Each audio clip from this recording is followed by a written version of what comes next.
Hello, ladies and gentlemen. We are live here from the campus of Beverly High School to bring you Panthers baseball here this afternoon.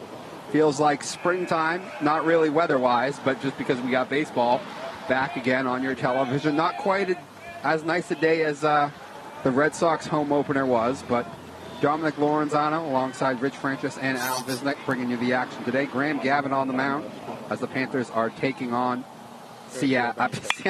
Salem. And a ground ball over the first. McGrath has it, puts it away himself, and a beautiful start to the game for the Panthers. One pitch, one out. That's about the best that you could ask for, isn't it, Al? One pitch, one out. This is perfect. So anyway, Al, Graham Gavin, of course, we've seen him before, his brother as well. But for any viewers just tuning in for the first time, explain what you'll see today from Graham Gavin on the hill for the Panthers. Well, Graham is fresh off a save the other night against Methuen, came in and pitched the last inning. But Graham basically throws downhill, has that fastball, has a little bit of movement on his curve, throws a little bit of a changeup. So he's a control pitcher, but I would call him more of a power pitcher first than anything else. Okay. And Rich, cold weather today, 49, wind chill feeling like 44 when I last checked here at first pitch. Good day for a power pitcher to work that fastball inside. Yeah, absolutely. Get that ball on their hands. Guys don't like it. It stings a little bit. You can ruin an entire at-bat with one jam job foul ball. That hand goes numb for the rest of the at-bat. It's no fun. I want to just point out on that first pitch of the game, Casey McGrath doing a nice job. Strike on the inside. Casey McGrath doing a nice job getting in front of it, understanding that all he's going to do is block the ball. It's right there. He's stepping on the plate for the 3 unassisted. Evan winds and fires to the Salem shortstop, Kevin Soto, who fouls that one off. Still 2 strikes on. So Salem coming in with a new coach today for this season, I should say. They were NEC Lynch Division champs last year, but new coach Matt Hubauer has taken over. They're 1-0 against Swampscott the other day. And a fastball on the other half right by Kevin Soto. Second out of the inning, first punch out for Gavin. So Graham got the save in the game on Monday. Yeah, that was started by Micah McManus, who's in right field today. Micah threw 4. Connor Connolly, the bridge guy, threw 2. And Graham cleaned it up for an 8-4 win. And that one swung on and dribbled softly over to Gavin, who makes the play, flipping it over to Casey in a beautiful 1-2-3 low stress, low pitch first inning for Graham Gavin. Just the mere 8 pitches. 8 pitches. Including a punch out as well. So with that, getting ready for the Panthers to go. They'll be going up against Jordan Mallory, the man on the hill for Salem. The lineup for the Panthers, Devin Kolosky leading things off in center, followed by Mike Pagello. He is the DH. Casey McGrath, the first baseman. Charles Salerno, the left fielder. Danny Pierce, man who plays, I feel like, every sport. I'm getting very used to pronouncing that name. Batting 5th, playing 2nd. Micah McManus, as you talked about, the man who went 4 innings in the Methuen win, is batting 6th, playing right field. Colby McLean, the third baseman. Jonathan Reyes, the shortstop. And rounding out the lineup, the catcher, Mikey O'Leary. So the pitcher on the mound, Jordan O'Malley. Don can't read my handwriting. Okay. It's understandable. He's a transfer from Essex Tech. From Essex Tech there. I don't know, maybe he wanted to play a higher division of ball. Or yeah. Or he decided manual labor is not his thing. Tall right-hander. Yeah, from what I'm seeing from these warm-up pitches. And speaking of tall right-handers, over there on first base is last year's workhorse, Riley Fennedy, that we saw quite a bit of. I believe it was NEC All-Star last year. Might have also been Salem News, perhaps, as Salem righted the ship with their program and won the small division title last year. Okay. Under the guidance of Matt Rossard, who, much to my surprise, is not the coach anymore. Yeah. So Fennedy, one of the captains on this team, along with Julian Ortiz, Rocco Ryan, and Ruiz, the catcher. So Jordan O'Malley getting set to face this Panthers lineup. Both these teams, as you mentioned, 1-0 on the season. O'Malley, a full wind-up, taller version of Sam Demmel, from what I've seen from these warm-up pitches. I was going to say, they got like a whole squad out here for this hockey game. Just the emotion. Yeah, this is what I do every game. Yeah. Everyone I see. We did make note of that to the fans in your absence on opening day, Dom. Did you actually? Yes, we did. In that first game of the season, which technically is still going on. Yes, hasn't been finished yet. Who started? Was it Micah? Did Micah start that No, one? it was Graham started. Okay, Graham started. Yeah, he threw 4 innings. I'll be honest, I don't have much of a comp for Graham stuff. We'll let you work on that. I'm sure you'll come up with something. I will eventually. I know Micah's. I see Matt Williams in the house today. That shortened Salem news staff, he and Phil Stacy, are doing a lot of extra duty all over the North Shore trying to cover games. Nick Janino went down to the Gloucester Times and was not replaced. All right. Koloski standing in. Jordan winds and fires. First pitch swing, ground ball over to third. Third baseman has it. Tracks, strong throw over, and nails Devon. So both teams 1 pitch outs to begin the ball game. Julian Ortiz over there, nice strong throw. Beautiful throw. And that's what you need to get Devon out. Devon, top of that lineup, had a lot of speed there. Mm-hmm.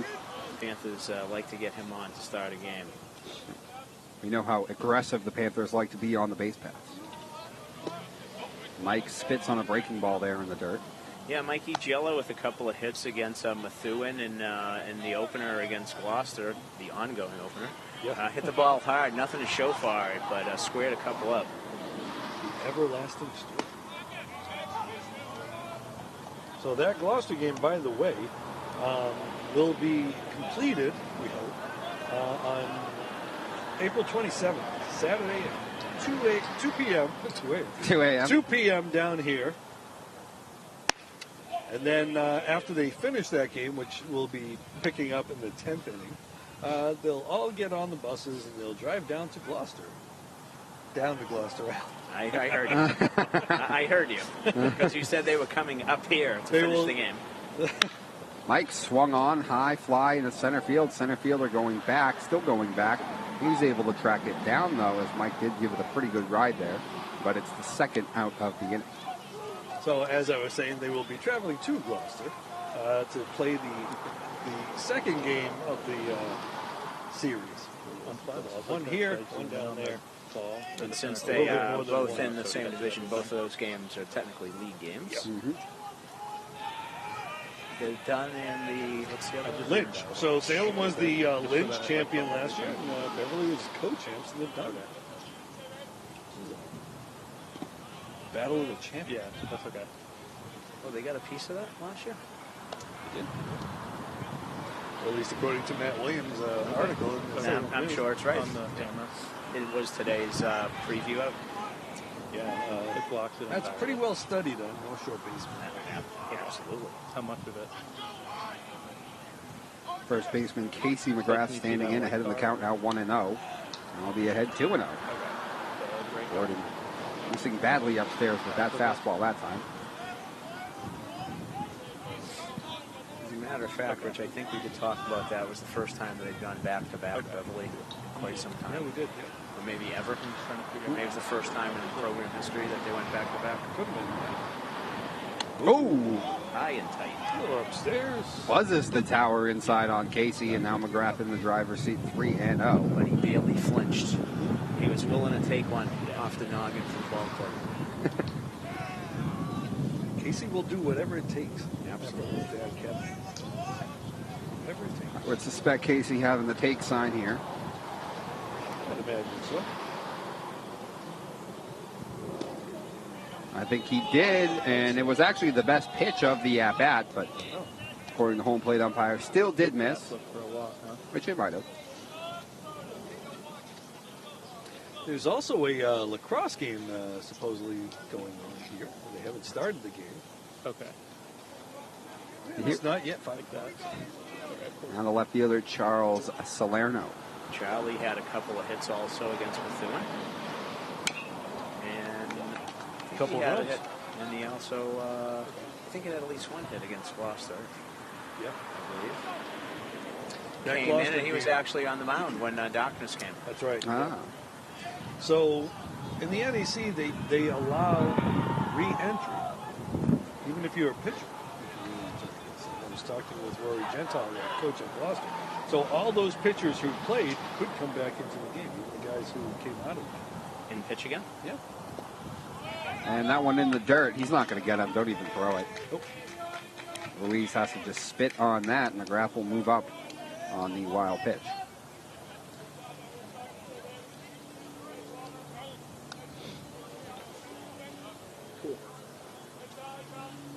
I actually said to Coach Gentile, the Gloucester coach,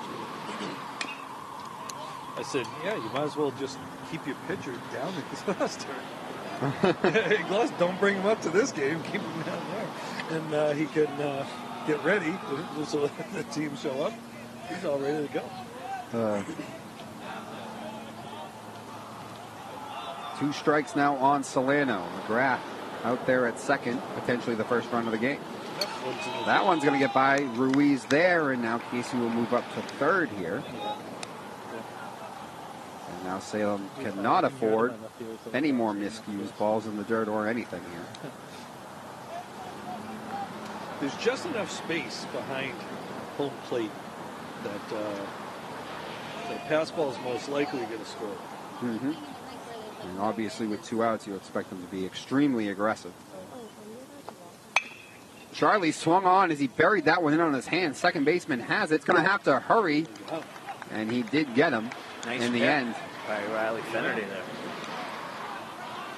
So in the end, the walk to McGrath, they do make Jordan work a little bit harder there than his counterpart did in the first, but no runs on the board. And as we go to the top of the second, no score here. Oh, on the field. Okay. The Salem lineup that will be opposing Graham today, Jan Ruiz leading things off, followed by Kevin Soto, Rocco Ryan, all three, of course, we saw in that first inning. Then Riley Finnerty will be leading things off here. He's batting fourth and first base. Corey Grimes, Jordan O'Malley, the starting pitcher, Julian Ortiz, and then rounding out the lineup, the left fielder Vasquez, and the second baseman Shea Cristal. If anyone's watching from Salem, if we have your name wrong, it's your coach's fault for their handwriting. Bad handwriting. He did give us first names, but... I do appreciate that. Feel free to come up to the booth and correct us with the right pronunciation. Or if you know any Beverly folks who might know us, just send them a text and then they'll share it with us. Take advantage of all the technological wonders in the 21st century. Exactly. Indeed, all those technological wonders, but counting on the handwriting at the end of the day. Well, you know, they don't teach cursive in schools anymore, you know. There's lots of people like to complain about it for that. That's 3. Let him in the 4th track. I feel like I had to be one of the last ones. I swear. To do what? My age group. To learn cursive. Not that I was ever good at it, even still. But. Rich, did you didn't have a gold seal, I take it, with your handwriting? Oh, no, hell no. I think the nuns did not like the bad handwriting. But I have heard that poor penmanship is a sign of genius. Oh, okay. Maybe that's why that one-size-fits-all hat you couldn't get last week. Too many brains. Oh, I thought you were just going to say big-headed. No. We had mentioned someone had given me a hat. Finnerty on the ground over in the hole. Shortstop has to slide, throws, and the throw is too high. Going to pull McGrath off the bag. That was going to be a tough play and a long throw. Scoring that a hit. I will, too. I'll third that. Yeah, we were talking, Al Dom, last game, saw a friend of mine for his business. He had some hats embroidered. He gave me a hat. Really didn't fit very well on Noggin. It says it was a one-size-fit-all. I think I was like, for children? This is big Corey Grimes here for his 8th year at Salem. I feel like I've been saying this name forever. It seems like it. Well, I think part of it also is he seems to be, every time we do a telecast of a Salem game, he's there. Mm-hmm. You know, whether it's football, baseball, with basketball during the winter. He's a we've seen grown-up him Danny quite a bit. Pierce. He's a grown-up Danny He's Pierce. a grown-up Danny Pierce. Right on the other half. And, you know, he doesn't just play him. He plays him well. Oh, yes. Indeed. There's no doubt about it.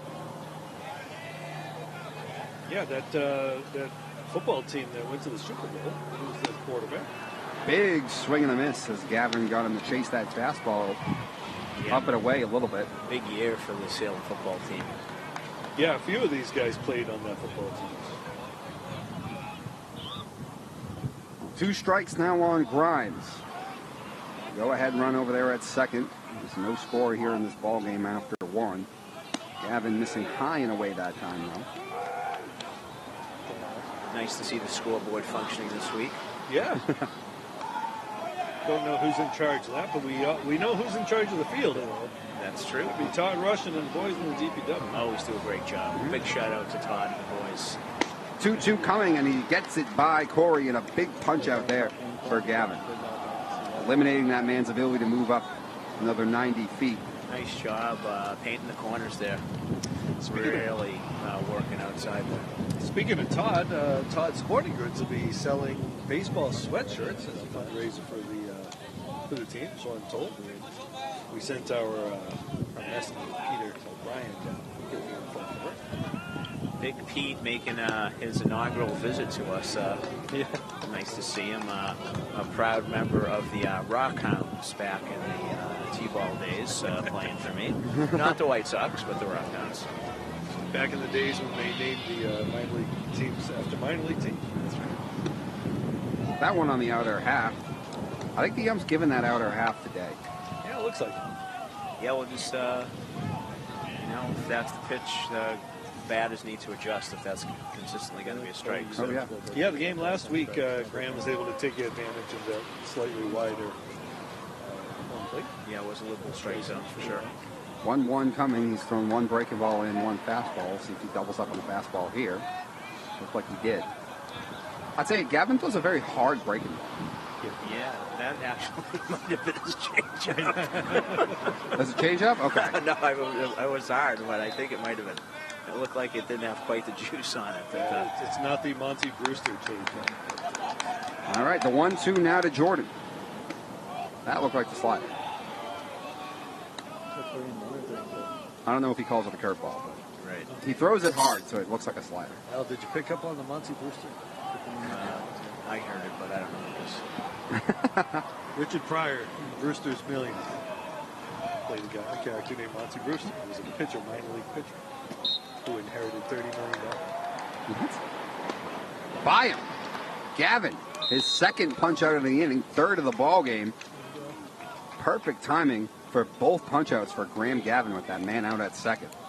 You know, Rich, last week I complimented you in the first game of the season on telling us how Jonah Bellew's mother has the athleticism in the family, and now you've stumped me with a movie in game 2. So everything seems to be working. You're right on cue. I'm hoping Jay Bellew's watching this and he got the Monty Brewster reference. Julian Ortiz, the third baseman, the man standing in now. The stipulation for the $30 million was he had to spend it all in a month, and then he would receive $300 million. Oh. But of course, there was always the mid-level manager who tried to mess it up. I might have to find that one on Netflix. That's an interesting concept for a movie. John Candy was in it. John Candy played his catcher. Wow. What is the rating of this? They were the Hackensack Bulls. That was the team that they played. Not the Bulls baseball team. The lighthearted, like PG, or is it? Yeah, PG. Those might pick up a lot. What's the start of that kid? Was that the fastball, though? It kind of looked like it didn't have the same juice. Yeah. It was up and in, for sure. Maybe he just didn't put as much on it needing a strike. He was actually out of the strike. Julian, decent hack at that one, fouling it back into the net. Julian made a nice play to start the game to get Devin Koloski with a howitzer across the diamond. I wonder if he does any pitching. Gavin winds and fires on the 2-2. That. Whoa. The He ump gave the flinched. look. He gave the look like he was going to do it. I know. He sucked us right in. He did. So if you are just joining us, the game did start a little late. Salem got here kind of late. Arrived right at Busing- 4:30. Game time. Busing issues all over the North Shore. There we go. That's That's all right. That's strike 3 right there. Struck out the side. Ortiz did not quite believe it, but Gavin strikes out the side after the infield hit by Fennerty. Into the bottom of the second we go with no score. Dream's now up to 25 pitches, so he's being efficient. Just 25 pitches in 2 innings. Yeah. We'll see. Talked a little bit about how beginning this season, how far you're going to stretch your guys out. I think that we saw him throw around. Well, we didn't really know. We were doing a terrible job of. Yeah, we really counting, were. But we think he was around 60. I think. Well, that's the advantage when you have 3 people.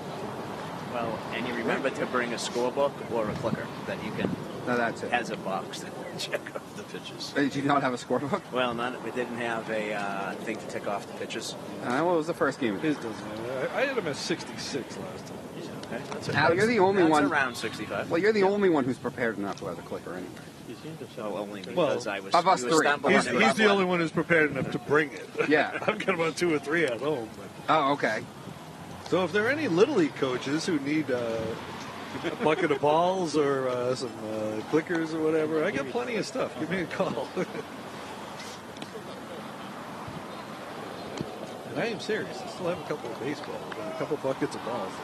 I really need them. My wife keeps saying she wants them out of the garage. I keep saying, well, I'm going to find a coach who needs.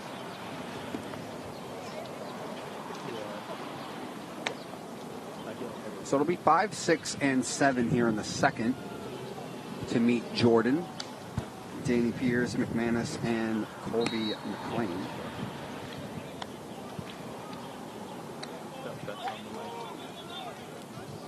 Contrasting styles, at least what I've seen. I don't think Jordan looks quite overpowering. Thought he used a few more straight change. At least at this point in the game, the control is that he has. He's struggling really to find it a little bit there. So we'll see. I mean, obviously he didn't get hurt. He had that little, one pitch, one out. And then the McGrath at bat threw quite a few pitches there. So, but we will see. It's a cold day, first inning. Bus kind of racing in here, trying to get the game going on time. Pierce standing in, and that one missing up and away. Danny had a big hit in the bottom of the 7th in the opener here against Gloucester to tie it up. After Gloucester went ahead with 2 runs in the top of the 7th.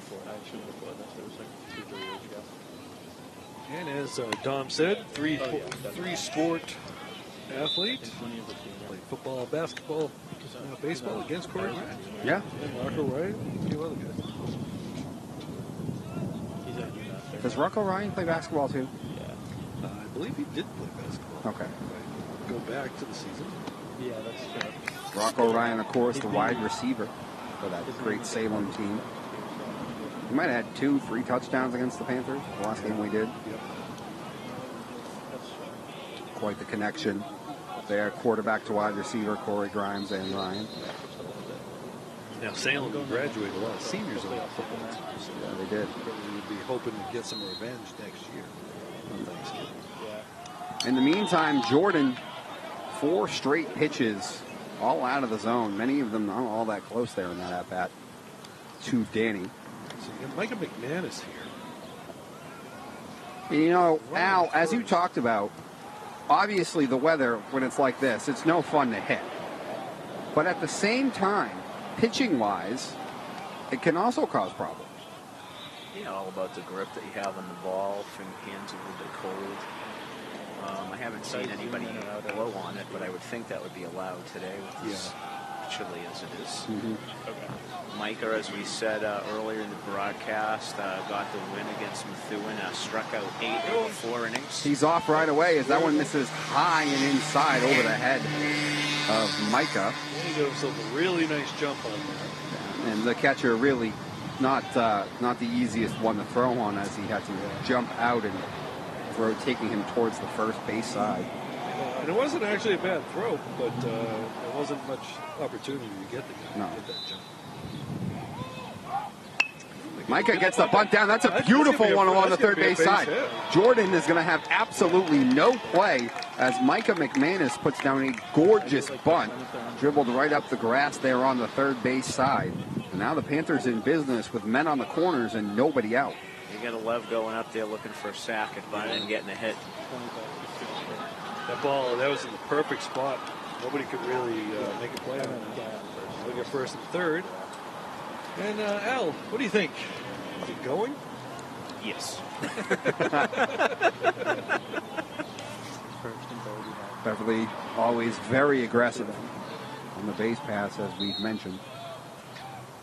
Well, it couldn't go on. Did not go on the first one, as that one was fouled back by Colby. Colby McLean, even third base today. Because if he throws, you know that guy will come straight up. All right, so maybe he'll go on this one. Over? Should I just zoom in to the level or just go There goes Micah, sort of delayed. No one over there at second to cover. It looked like, I don't know if they were mixed up on what they wanted to do if the guy went. Well, I think Micah actually went back to first base thinking he was going to throw over, then went. So I don't know if that's their timing on that. It almost looked like the shortstop was kind of coming to break a cut play. Yeah, it kind of did look like the short was going to cut that. So. Ordinarily, you would come up a little tighter on the That ball grass. skied high in the air on the infield. The second baseman is under it. He makes the play, and that's the first out of the inning.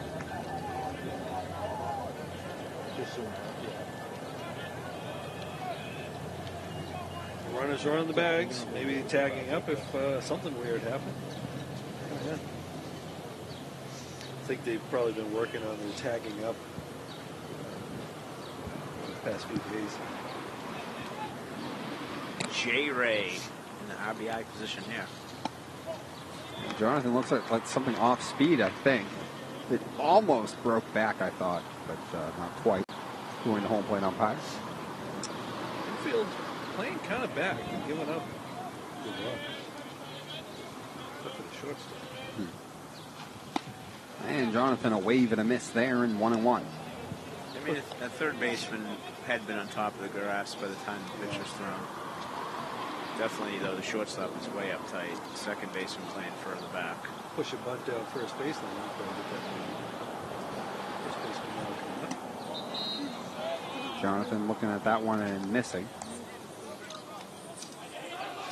As we mentioned, seems like he is more inclined to give you that on the outer half than he will on the inner half today. Which, you know, Al, as you mentioned, as long as you stay consistent, is not that much of a problem. Because you at least know what to expect. It also depends on where you set up, where the catcher sets up. Mm-hmm. Well, yeah, that's always a big part of that. If you miss across the plate to the other side, you're unlikely to get a call. Hit the target, and they might get it. And that one missing away, he walks Reyes to load the bases. So 2 walks in the inning, 1 hit on the bunt hit by Micah so far. And the bases are loaded for O'Leary. Mikey O'Leary, one of those sophomore catchers here in the start today. 2 sophomore catchers. There, pours in a strike there on catcher O'Leary.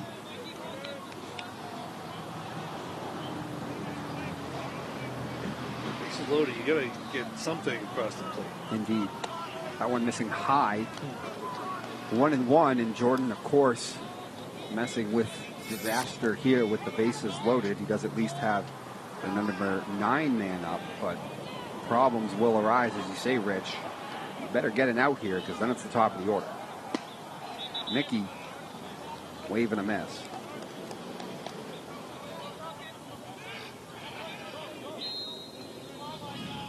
And as Al mentioned, it looked like in the first inning he got away with it, but his control was not quite there, and has flashed up here in the second as well.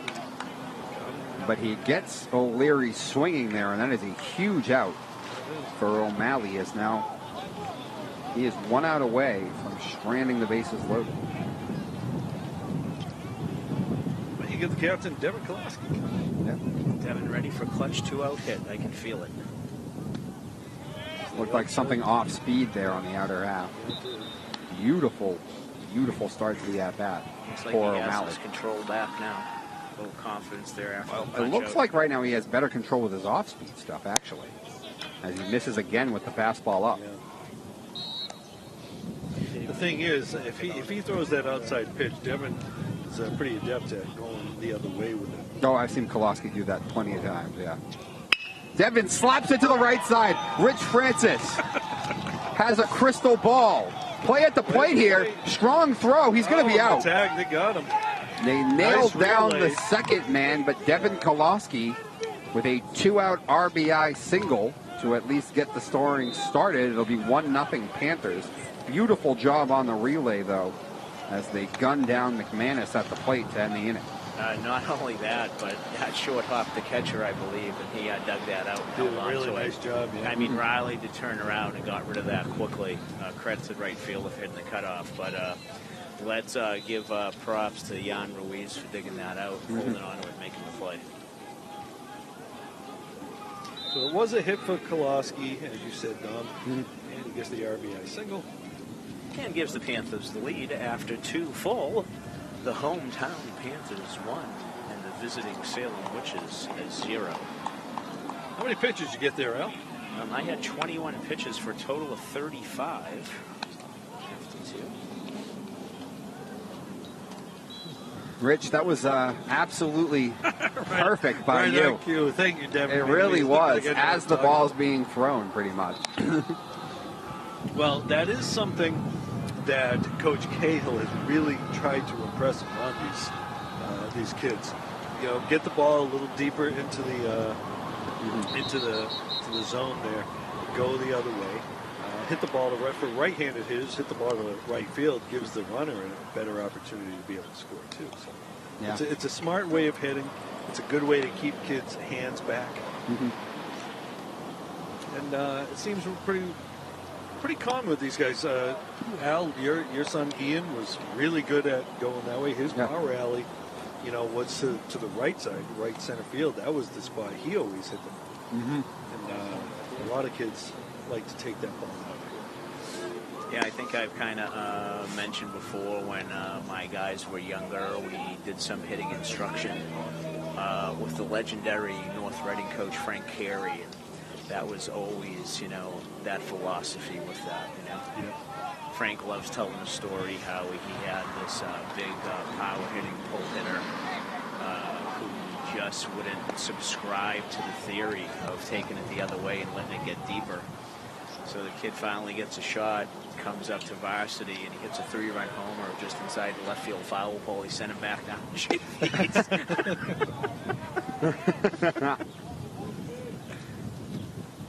Well, some coaches will do that. Don't do what I tell you. Sit you down. My daughter had a basketball coach who told her, this is what you're going to do. I don't want you to do this. I don't want you to shoot. I want you to look for the pass, couple progression. She shot, scored the hoop, and then she sat on the bench the rest of the day. Hey, how do you think my kids feel? That was just your daughter in a basketball season. If you know, you know. So Gavin working the Vasquez here, the number 8 hitter, as Vasquez slaps that one hard the opposite way, but well in the foul territory. So when I talked to the coach after, I said, so what was that all about? She said, well, I told her to do this, and she didn't do it. I said, good.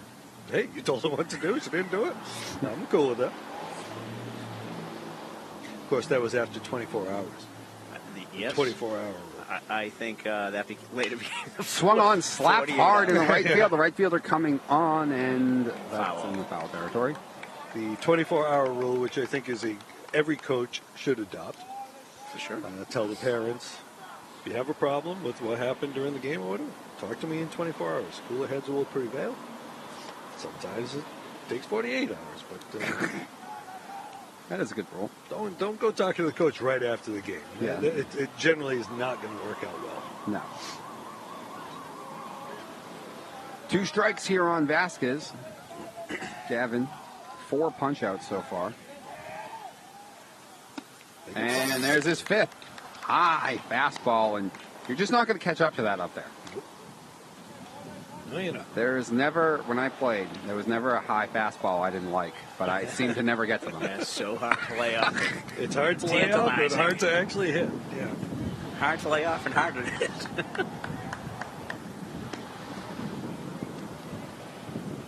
I do remember great, one of the only times I think I got to one. Did Mike McDonald play baseball for that long here during my time? I think for Beverly High. I don't know if you guys would remember quite that, but My Beverly baseball knowledge stopped at about 1989, and then it picked up again in about 2010. okay. And then there's that outside pitch again. Yeah. That had a little wrinkle on it, more of a slider there. He might have picked something up, but where it finished from back here looked like it was a tough one. There it is again. There it is again, painting the outer half. Strike 3 called. Graham Gavin has set down 5 consecutive by way of the punch-out. That's where, as a coach, you say, guys, he's calling that strike outside, so it may not look like a strike, but you're going to have to hit it. Well, and give him credit for having the control to throw it there. Yeah, indeed. Jan Ruiz, the catcher, standing in. That one well too far outside. Yeah. And as we mentioned, can be a pain in the butt when you're hitting, but as long as it's consistent throughout the game, it shouldn't be as big of a problem. You at least just have to make the adjustments. The problem is obviously when it's all over the place. Yeah. And then you just don't know what to expect. A consistent strike zone is better than a big strike zone, right? Oh, for sure. I don't really care. Or a small strike zone, however you look at it. Swung on, slapped the opposite way foul. Both of these guys consistently. You see the power fastball from Gavin, even on the foul balls, almost always have been to the opposite side. And Jan Ruiz did ground out on the first pitch of the game to the first baseman, Casey McGrath.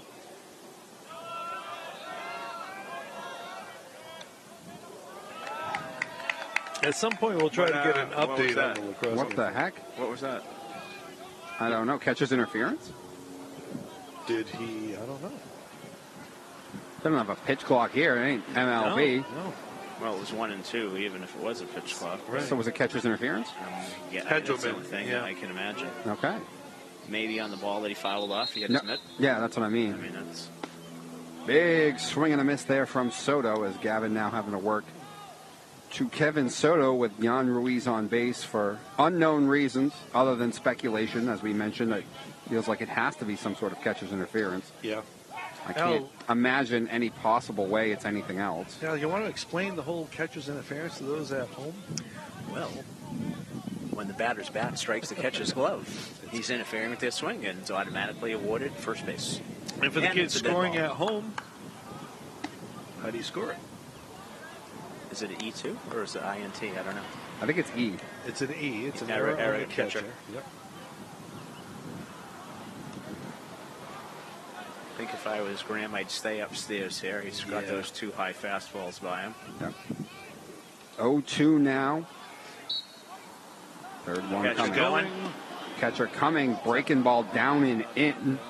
Really tough pitch for the catcher to handle. Yeah. Mike O'Leary couldn't do much with that. You know that's the wise play to hold that. You know.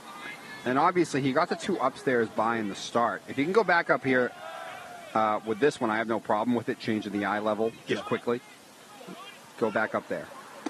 Ooh, strike 3 on the inner half for Rose Soto. I do think that was completely legit, though, as he just buried that fastball in on him on the inner half. 6 straight retired by way of the punch-out for Gavin. So far, the only men reaching a catcher's interference and an infield hit back in the second. So 7 punch-outs through 3 innings for Gavin, as he looks like he's got his good stuff going so far. And there was no argument. Yeah, not at all. It was kind of quietly happened. So That was the It was the was a 1 and 2. Yeah, Right? It was a foul ball. Maybe not 1 and 2. Yeah, there was no possible way it could be anything else. Yeah. And, you know, again, no argument from any of the coaches there, so. Mm-hmm. Now, we've got the headphones on, so we may not have heard. Oh, yeah, that happens all the Everybody else may have actually heard it. time. Al, how many pitches?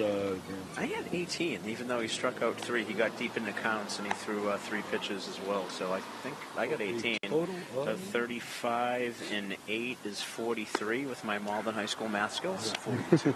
I was at 42. Well, I could have put an extra one. Yeah, it could be. I'm blaming it on you. Okay. I can take that. If there are any high school kids who want to do an internship, keeping track of pitches for us, you know, we'll sign off on it with National Honor Society or any of those other things. Well, I think that some leagues actually have hired pitch counters at the game that are neutral. I think Bill Loud does that for... What? Where does he do that? I know he's told me before he's done that. Hmm. St. John's Prep or... I don't know.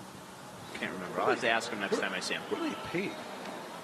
They pay that? Or is that volunteer? I don't know. It's not a bad gig, you know? No, it's not. Just count a few, and if you miss them, you just make it up, I guess. I don't know. Yeah. You know, sometimes, though, going to those games in April are sometimes not quite as fun. True. But, I don't think it's quite as good a gig as announcing Beverly High School baseball. no, nothing. Well, nothing's as good as this game. This is a plum gig, Al. Just wanted to make sure that everybody's on the same page. Oh, yes. By yes. the way, I know if you're watching this, you're interested in baseball, but if you know anybody who might want to announce some lacrosse games, BevCam is looking for some lacrosse announcers, boys and girls lacrosse. So if you know somebody, you know, if you're a parent whose kid is playing in those games, you know, it's a nice way to be able to be there, be present, and be part of the BevCam family. I think one of us guys should maybe buy a Dummies for Lacrosse book and see if we can figure out the rules and see if we can help him out. Well, I think, announcing it could be pretty simple. He passes the ball, he scores, and hits guys, and that's about it. I mean, I know there's a lot more to the game. Just Play-by-play guy's got it easy. It's the color guy who has the problem. I don't know the rules. I mean, can you hit him with your stick? Can you not? Is there certain places you're allowed to hit him and you're not? Yeah, well, the men's game, you can hit the guy above the waist, pretty much. Okay. You can't hit him in the head, though, can you? No. Okay. But sometimes that does happen. Well, I'm sure it happens. In the girls' game, I believe there's an invisible bubble around their head. Yeah. And I wear eye protection, but no helmets, right? Yeah. And mouth protection. And if you ask most of them, they don't like the goggles. That one missing as well as O'Malley has continued to struggle here with this control, particularly as I've mentioned on his fastball, it seems like. Yeah. I don't think goggles really ever look good anyway. I mean, Kareem Abdul-Jabbar made it look. That's about it. They were clear, though. True. I think they wear the wire cage ones, don't they? Yeah. 4-pitch walk for Mikey Giello to lead off the third. And by the way, that is how Jordan started the second against Danny Pierce. Of course, Danny later coming around to score on the 2-out knock by Devin Kolosky that he drilled in the right field. You know, guys, all this talk about lacrosse brings me back to my senior year at Boston University. Playing lacrosse? My assignment was I was actually the athletic trainer for the women's lacrosse team, varsity team, that qualified for the NCAAs. There you go. And you still don't know the rules? And that's a long time ago. I was Don. taking care of it. I was That's a worried about. long time ago. I was just worried about injuries. I didn't care about the rules. Stay healthy. Stay healthy. Wasn't a cheerleader. Was an almost trained professional, about to be professional. Yeah, I got you. Of course, now that I'm going to use those Malden High School math skills, that was 40 years ago. Oof, that's a long time ago. Yeah. Casey McGrath standing in, who walked his first time up. And he laces one over to third baseman with a nice scoop, long throw.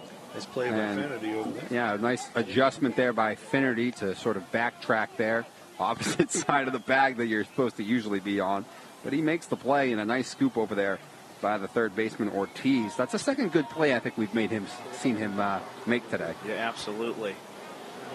I know that he had to go to his backhand. Did he have a chance to get the lead runner on that, or was that No. I didn't see if Mikey was going on that. That one in the dirt, smothered by Ruiz. I would tell you, Casey put quite a charge into that thing. Charlie Salerno, he grounded second to end the first inning. Mm-hmm.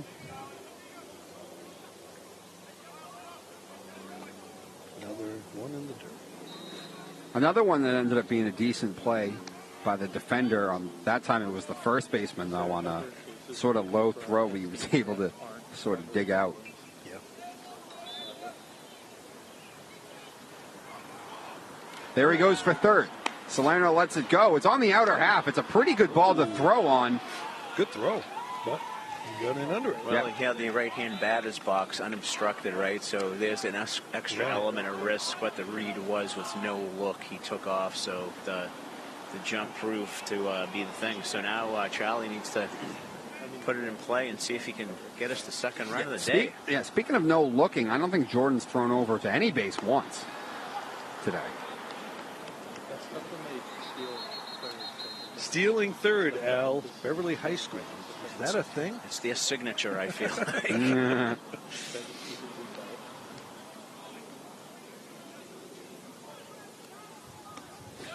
That one low, squirts in between Ruiz's legs, but he's not going to go. Yeah, I think probably a good decision. He couldn't see where it was. No. We could see it because we're sitting behind the backstop, but that is definitely screened from third base, the way that it rolled inside his right leg. So first and third. Danny Pierce started it last inning. That's the fifth walk. Nobody warming up yet. No. So right now, this is fully O'Malley's game. And Jam to work out of. Danny Pierce, as we mentioned, walked and has scored the only run so far of the game. He's looking to change that here, though, with this at-bat.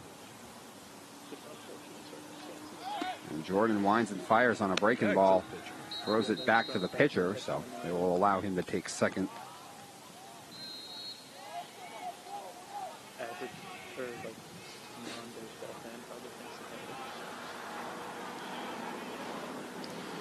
And in scoring position now. That looked like the breaking ball, and it was low.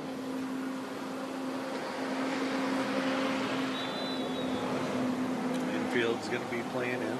It looks like they're creeping rather than just stay there. Trying not to show too much. That one on the outer half. And I believe, if I'm remembering correctly, I think O'Malley has thrown all breaking balls in this at-bat.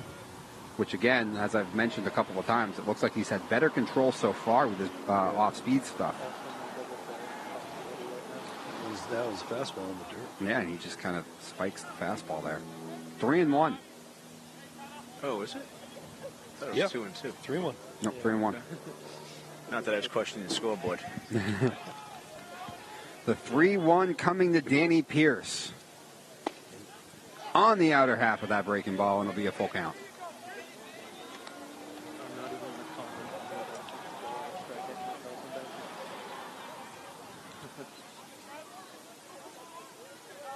Full count, second and third, 1-0 so far, Panthers. Danny cleans that one out on the inner half there as he fouls it back. And gets himself a quab.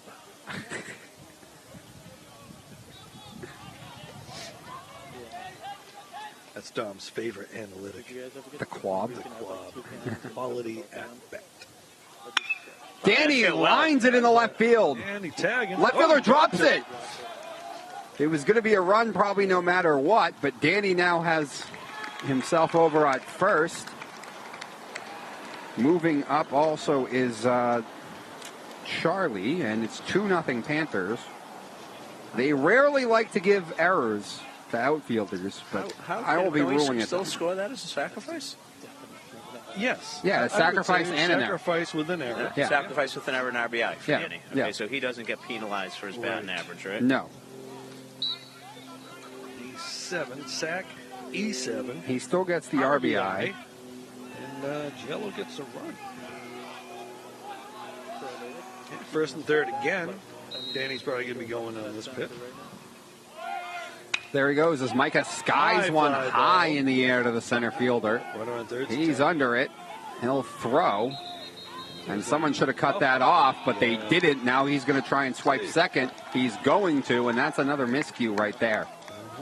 Really had no chance of throwing out the man.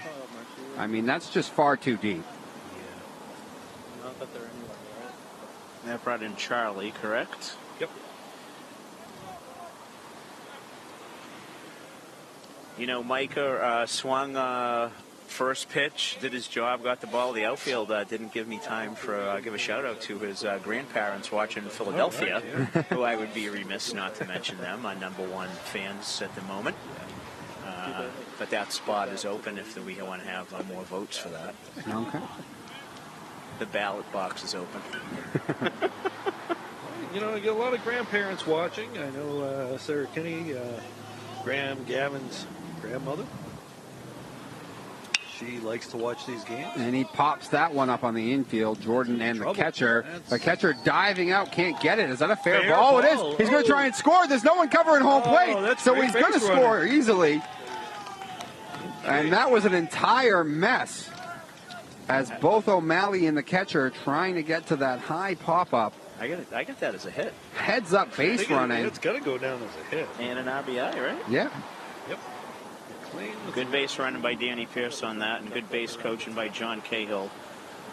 Wave him home, Wendell. Keep him coming. There, yep. And 2 outs, right? So, yep. 4 for the Panthers now. That's a tough play right there. The catcher coming all the way. Well, I thought that's like an almost impossible play for well, the catcher. I thought for sure O'Malley was just going to end it. I know you don't usually like the pitcher doing it, but he's over there. I thought he'd take it. And, you know, he may well have. I highly doubt Ruiz called him off, but he saw his catcher there and probably just froze, thinking that he had a beat on it. Yeah. And, you know, you just kind of get stuck in between. You know, the other thing about that is that ball could have gone foul. It could have. Foul laced back towards us. And I appreciate the pull right there, based on where my car is parked today. Right? I think it would have missed us, but it could have hit your car. 100%. We always do take a chance parking our cars right there. Yeah. Well, you guys do. I did not park it over there. Parked it over by the school. Okay. John Reyes up right now. John reached on a walk in the second, which just happened to be last inning. Yeah. Yeah. Wheels and deals, and that one missing. 3 runs in the inning so far for the Panthers. On a slew of activity. A couple sacrifices. One of them dropped, though, so become an error as well.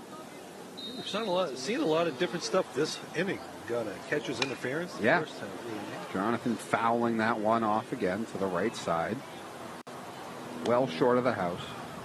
But it chucked up nicely. I should be able to pitch a golf ball like that. I was thinking that actually, too. I was like, that looked like a golf shot.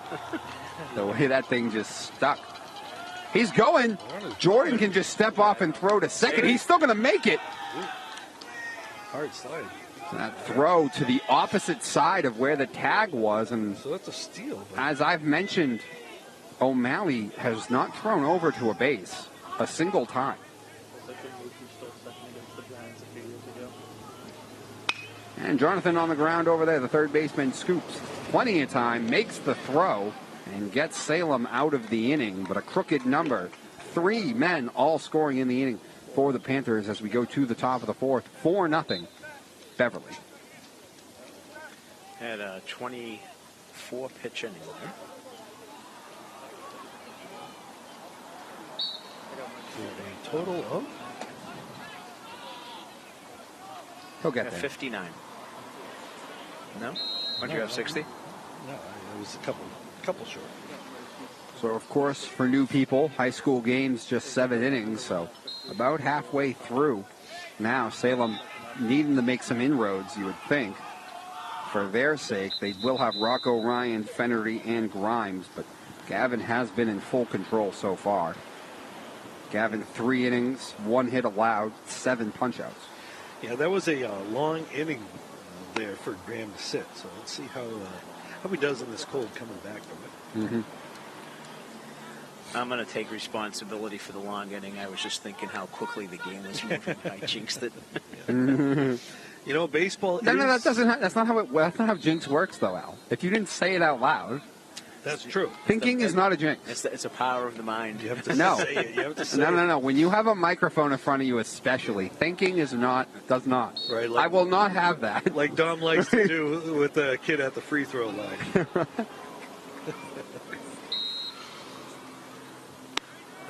Who do we think Beverly is playing in lacrosse? Is it also looks like Saugus. I have Gavin's comp. He's a full wind-up Derek Law. Not Low, Law. Okay.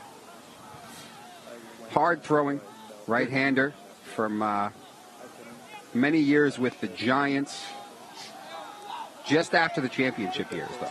Derek Lowe, by the way, doesn't get enough credit during that World Series run in 2004. Everybody talks about Kurt Schilling. Everybody forgets that Lowe came in the next game on 2 days rest and pitched a really good game for them. Yeah. Also, I'm pretty sure he won another clinching series game in that same run as well. He had 3 3 clinching. Was he out there yesterday? I think I saw him. I believe he was. Swing and a miss as he gets that one by Rocco. You know who else was there? It was Curtis Laskanik.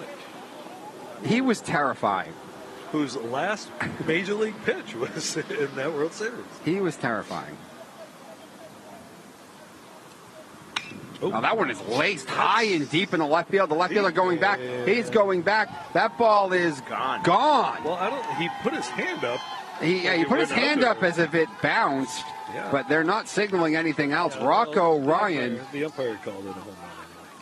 Rocco Ryan, that's the first ball that's, I feel like, even been hit over to the pole side for any hitter. Rocco gave that thing a charge, even in this cold weather. Well, we don't have the flagpole out in center field, but based on the goosebumps on my neck, I can tell you the wind is blowing kind of from home plate out towards the outfield. Now looks like that direction. Rocco hit it well enough and high enough to get it up maybe into a bit of that wind to carry it the rest of the way. But make no mistake, he put a pretty good charge into that one. And by the way, I don't care if that thing was up and in. He almost offered it that trying to get out of the way. No, yeah. Good work there by the catcher, Mikey O'Leary, to ask the home plate umpire for help on that, who initially called that a check swing. Yeah. First base umpire awarded this strike. Makes it 1-1. Oh, he did call that a strike. Okay. Yeah, on the appeal, the first base umpire called it. Oh, okay. I didn't realize that he had. So I was right. Yes, you were. 2-1. Gavin working a Fennerty in a 4-1 game after some instant offense from Rocco Ryan. That one missing low, and maybe Graham Gavin a bit affected here by the cold weather and how long he had to sit. A little bit off here in this at-bat. Really one of the first times I feel like he's fallen behind quite the same way as he has here on 3-1. Get some help there. Yeah, that was. As that one definitely looked like it was tailing out of the zone. That was moving. Yeah, that had a lot of right to left movement. 3-2. Riley laces that one, and that's foul.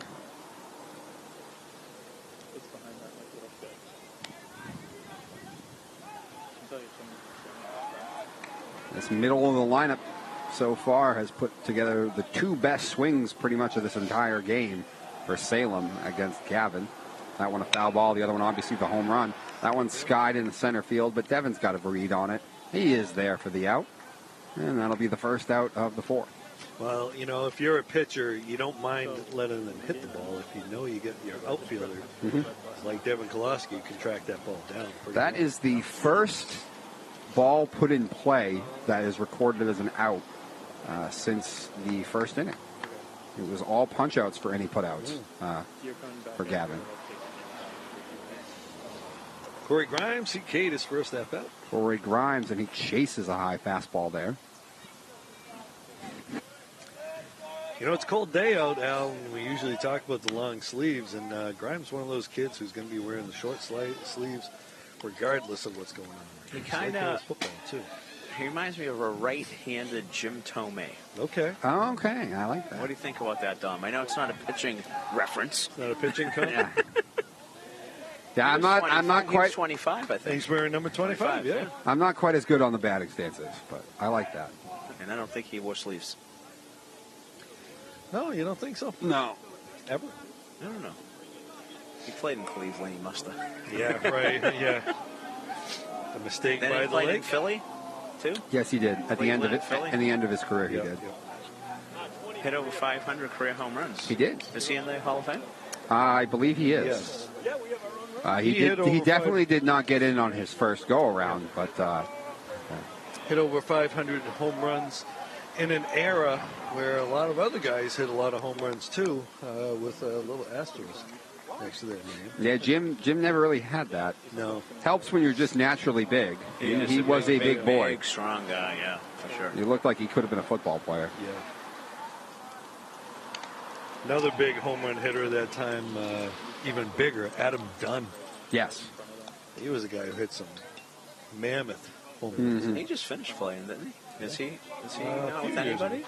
A few years ago, I was in high school, I think, near the end of his time, but yeah.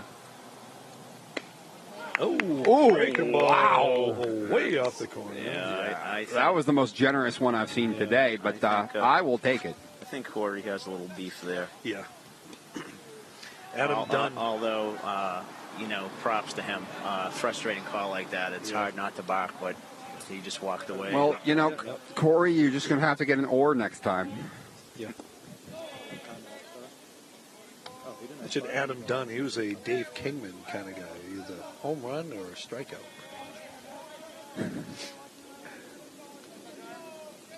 Kingman did it in a time when guys didn't hit a lot of home runs. Mm-hmm.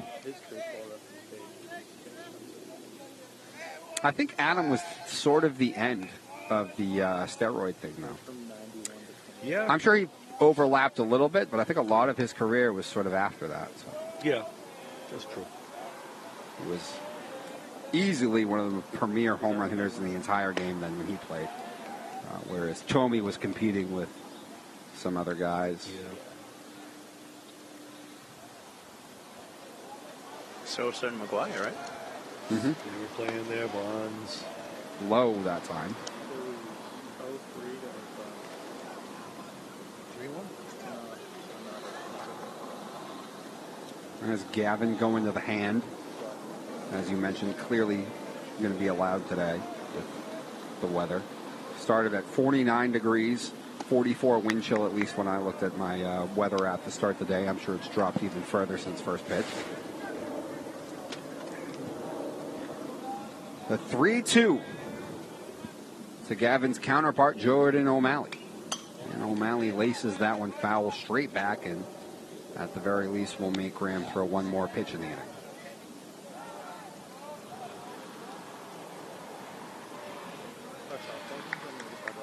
We'll get a quick weather report in just a second. Yeah. Oh! Ball must have been low. Must have been. Or the makeup call Or for the bat. could have been that here as well. First walk of the game for Gavin. That pitch has consistently been a strike today, so That might have been the makeup it's call. all, You're right. all square. So it's still 49 degrees, Dom. Okay. Does with That's the a wind chill lie. feels like 44. That's a lie. And, Unless you're at we've got- Brother Roberts Field on the Right. top of the hill with the wind Yeah. blowing down Herrick Street on the back of your neck. And we do have rain predicted for around 7 o'clock, so if this game drags, we may have to worry about that. And that one on the outer half for a strike. I think the first pitch was, I didn't look at my watch, but I think it was probably about 10 to 5, roughly. Yeah, something Close like to that. 5, right? It was supposed to be a 4:30 start, but as we said, busing issues made it hard for Salem to get here. Talking with the assistant coach before the game, he said pretty much all the other teams got their rides, but the baseball team had to wait a little. They were letting Beverly twist a little bit, see if they could get him off their game. Yeah, so far it hasn't worked, but They do have a runner on first here. Straight. Straight. Oh. No, low. Wow.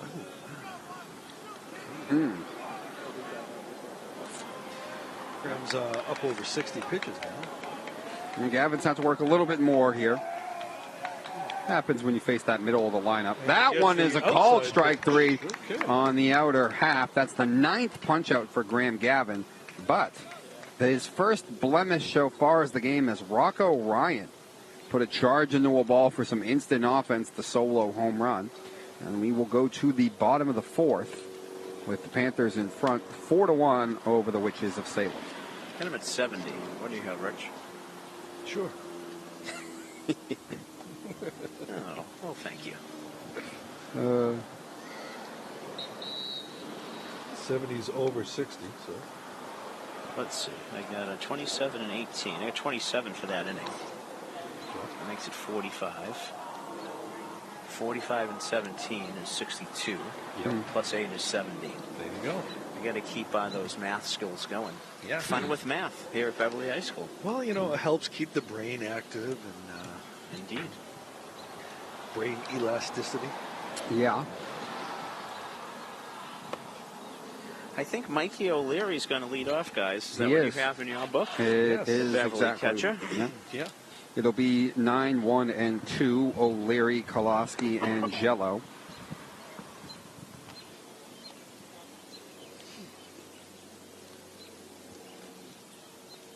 And it looks like O'Malley back on the hill.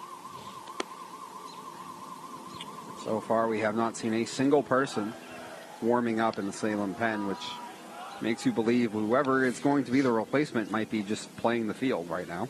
Yeah. I don't know who pitched the other day. I think it might have been Fennerty. I would Monday. have to guess, based on last season, that he's the ace of the staff and a 1-0 win against Swampscott. I would imagine he has his fingerprints all over that one. Yeah. Got to watch him pitch in AAU as he was a teammate of my son's over in the Vikings program, and watching him last year in high school. And I'm actually excited to see him again this year, and see his progress. Yeah. Good pitcher, good ball player. Has handled a glove well over there at first base, had that relay home and dug one out of the dirt. So. Yeah, and Salem's coach, Matt Hubar, he coaches he has coached at least in the Vikings program. Talking to him before the game, he's coached Graham, actually. Oh, okay. So he knew what to expect coming into this game. Just had to know whether Graham was going to be pitching or not. O'Malley winds and fires and zips one over the head of Mikey O'Leary, as O'Leary has to duck down. Keeping him Consistently, Jordan has been missing high with his fastball.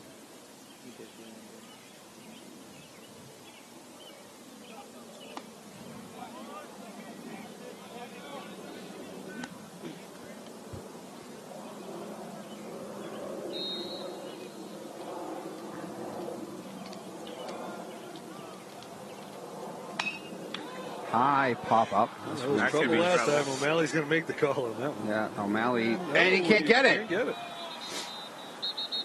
So these infield pop-ups have continued to be a problem. It cost them a run just an inning ago, and now O'Leary is going to get on.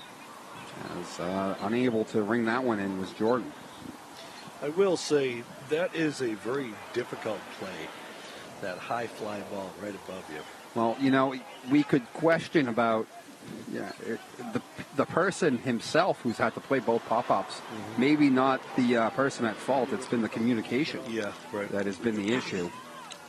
We suspected the first one Jordan had a better look at, and then that one you got to expect that somebody on the infield, probably third baseman or shortstop, whoever it is, probably in better position to do that. Yeah, maybe third baseman. I don't think shortstop's going to be able to get to that. Yeah, probably not, but... Yeah, Al Buck convention. The pitcher was in the best position. Yeah. Okay, that's fine. But to your point about those being that high, difficult to come down with, wait till you get to be my age and you get one of those at night. Those are no fun. 50-50 is a good day. As a second baseman, I loved one in the outfield. I could just run straight backwards or, a little to the side, but that one straight up above your head on the infield was always sometimes a little nerve-wracking. I used to hate those playing first base. Well, no, it's no fun from the first base angle. Absolutely not. As a first baseman, that right-handed hitter, the ball looks like it was, going behind you, and then it jerks back, and the catcher ends up making the play. Oh, I thought you even meant one in the outfield. No, I'm talking about the infield fly balls. Well, I know, but as a first baseman, going straight back into the outfield is no fun. When you're in the middle infield, he's got him dead to rights. Just don't mess up the rundown. They tag him out, so Jordan for the first. 1-3-6. Was that did they sneak in a courtesy runner for him for the catcher? They might have. That did not look like O'Leary. Yeah, who was running. No, I think it was a courtesy runner.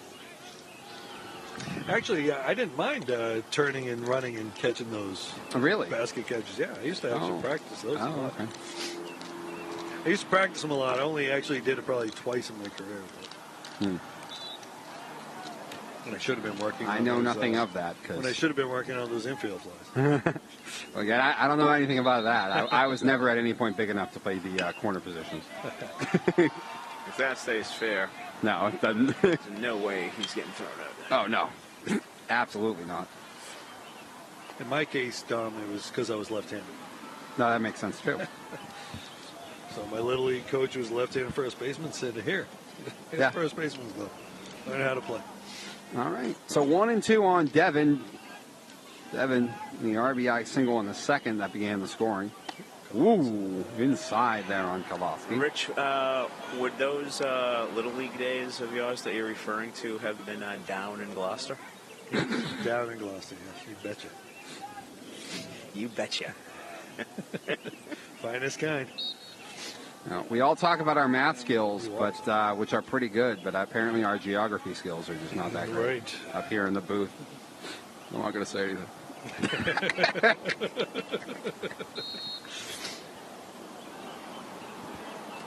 Pulaski on a walk, which has been the bugaboo today for Jordan. Yeah, quite a few of them. Brings up Mikey Giello, the DH, senior captain. That one missing high and away. Mike flew out, good contact, kind of deep to center field, and walked and scored a run in the third. There's always room for Giello. Been dying to say that one, Al. That one on the outer half for a strike and evens it up at 1-1 to the Panther DH. And I'm sure his family's never heard that one. Giello has flied out to center and walked and scored in the third. Oh, got him leading. Got him. That's second pickoff in the inning. Oh, the second guy picked off in the inning after they were not controlling the run game the entire time. Now they have had two men picked off. Guess they've made that adjustment. Clearly. Yeah.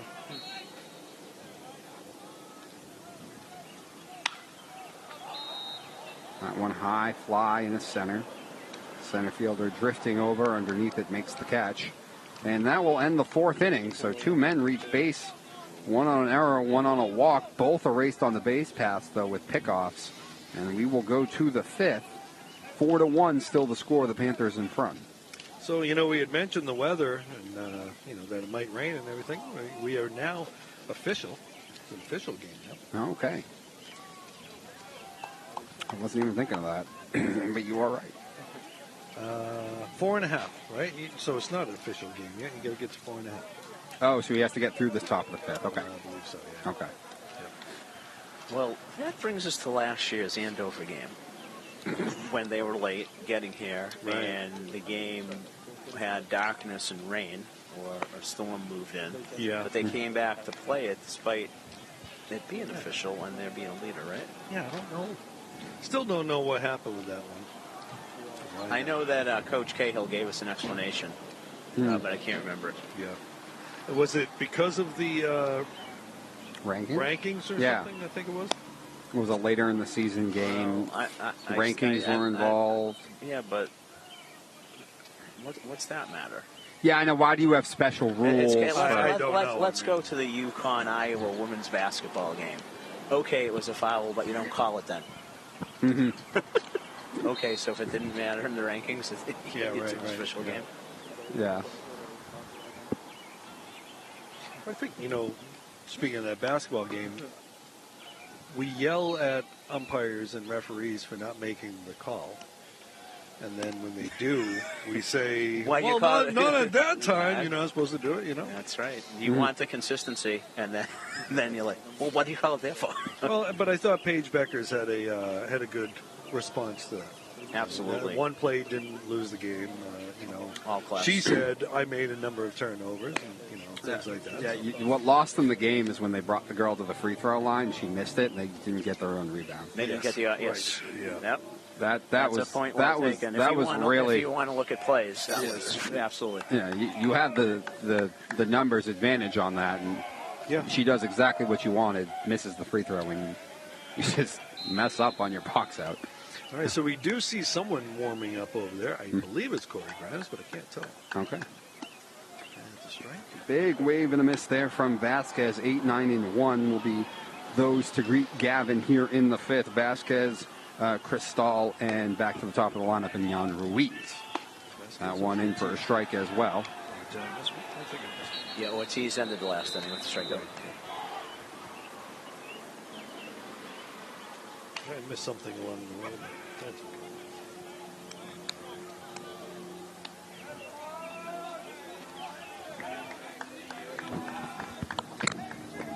okay.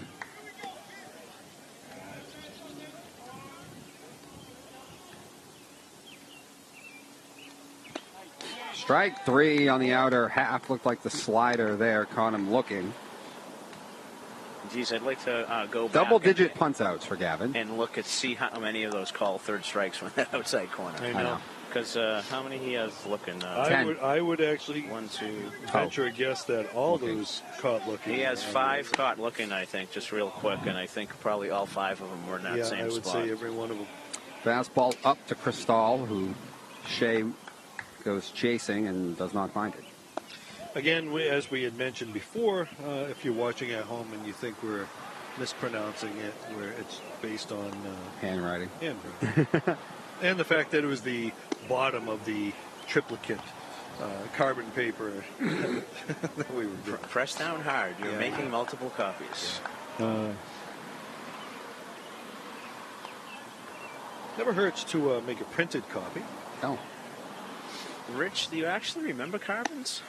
Yes, that one missing as well. So, unfortunately here, though, for Graham Gavin, he has fallen behind the number 9 hitter 3-1. And the last thing you want to do is issue a walk right before the top of the lineup. That's exactly what Graham is going to do here, though.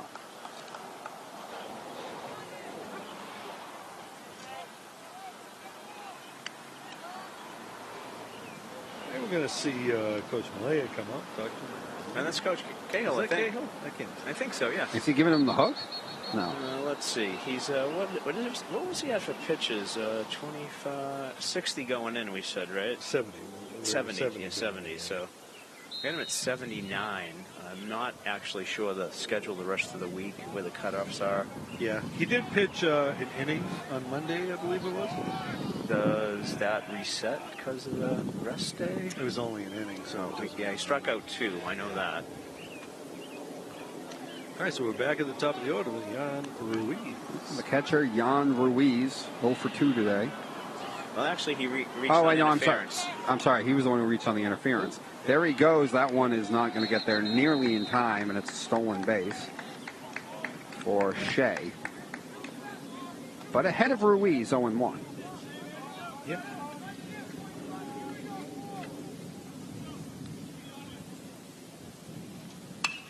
Skied high in the air. That no man's land. That's I know. A tough play. And shortstop lays out, and he got it. By Johnny Reyes. Laying out. What a beautiful play in the Devil's Triangle out there. Jonathan Reyes in that dead man's area. 3 people. Someone's got to take charge. Jonathan has to lay out, but he's able to make the catch. A big, big out there.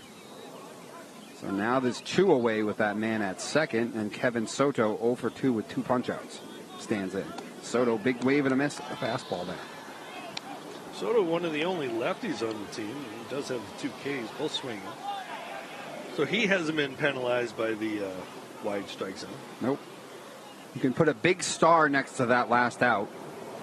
Beautiful play by Reyes. Soto with his best swing of the day, maybe fouling that one straight back. All right, so Dom, what are you throwing on here, right here? I'm throwing the breaking ball. Yeah. He got 2 fastballs. Good swing at that one. See if you can bury a breaking ball here, maybe at that back foot. But instead, he throws a fastball, by him. Challenging him. And he gets that one by Soto. Probably elevated that one a lot better than the previous one that Soto fouled back. Yeah. So there's the hat trick for Kevin. Graham Gavin punches out his 11th through 5 innings. And we go to the bottom of the 5th, with the game still 4-1 Beverly. So the golden sombrero? No, that's 4. 4? Oh, 4? That's I 4. thought it was 3 too. Hat trick is 3. Okay. And it's a turkey if it's 3 strikes in a row. bowling. Mookie Betts. Yeah. With that 300 game under his belt. What do you think of Mookie Betts playing shortstop? Well, he played some infield for the Sox, didn't he? He did. Did he play second or short, But though? this late in a guy's career, Yeah. usually guys move to the outfield. Yeah. He's coming from the outfield to the infield. Well, at the end of the day, they play defense well enough, and Yeah. they're going to hit so well that you can give up a little bit of defense. He plays the position well enough, so it's all good around. Still too good of an athlete to DH. Yeah. So. You know, when you say outfield is shortstop in the Dodgers, I automatically go to Kiki Hernandez, who is back with them. Mm-hmm. Read an interesting story over the winter how he was playing here in a lot of pain and had an injury that went undiagnosed all season. Oh, really? Oh. And some specialists discovered he had some internal abdominal tear. Really? That didn't show up on any of the testing. Had surgery and is, for the first time in quite a while, is pain-free again. Really? Wow. So it'll be interesting To to see keep how an it goes. eye because, his performance certainly tailed off last year. Yes, it did. Yeah. The only unfortunate thing to try and compare statistics is going to be tough for Kike probably to get a lot of at-bats on that loaded roster. There's not a lot of room for him even in the outfield anymore, which is where he used to get a lot of ABs, particularly against left-handers. This is still O'Malley, Still correct? O'Malley, and he's at, what, about 70 pitches or so? Let's see. But that is an interesting story, Alan. Kike, a guy that I've always liked. My dad grew up a huge Dodger fan, so when I was a kid, I watched the Sox and the Dodgers a lot. So I watched him a lot before he got to Boston.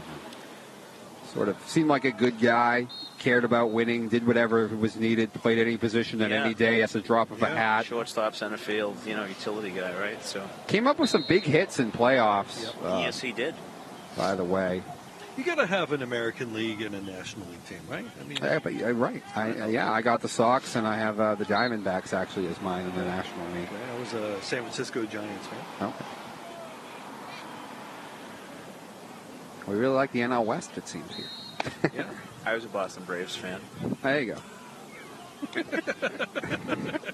Didn't Babe Ruth play for the Boston Braves? Last at bat. I gotta say, Last at bat was for the Boston Braves. I'm a big Atlanta Braves fan. I like the job that organization does.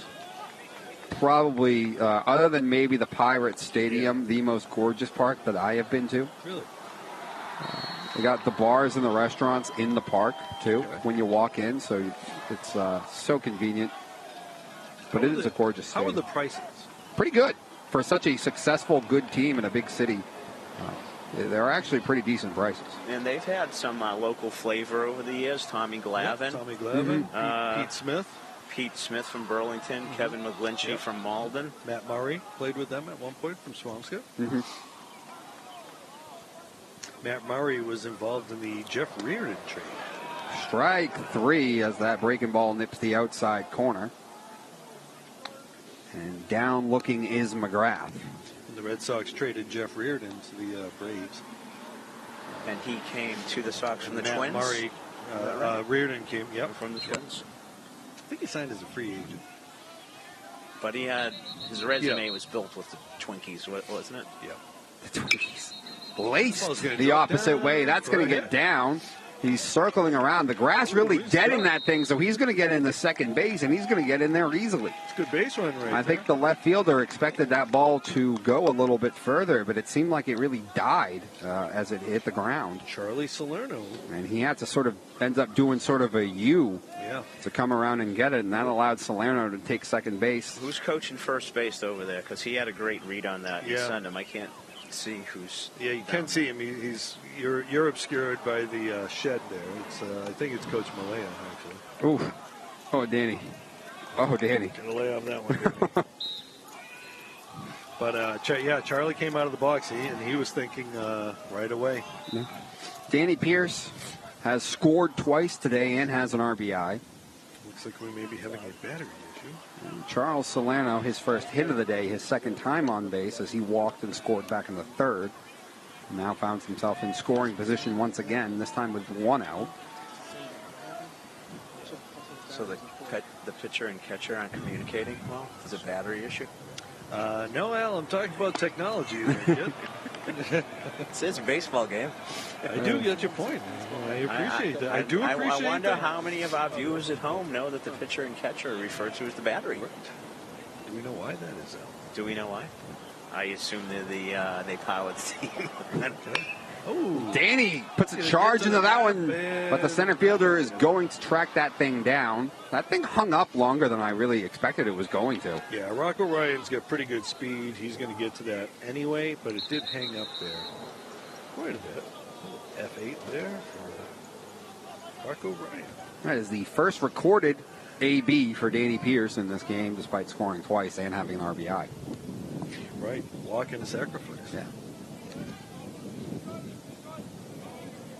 Sacrifice and error, which allowed him to then reach base and score for the second time. That is true. The wind is picking up a little bit more now. But that special kind of error that somehow does not count against your batting average. A special kind of error. That's one of the first times I think I've ever had to record that in a book. I'm serious. I actually think it is. That could be a euphemism. I won't say what I'm thinking. But,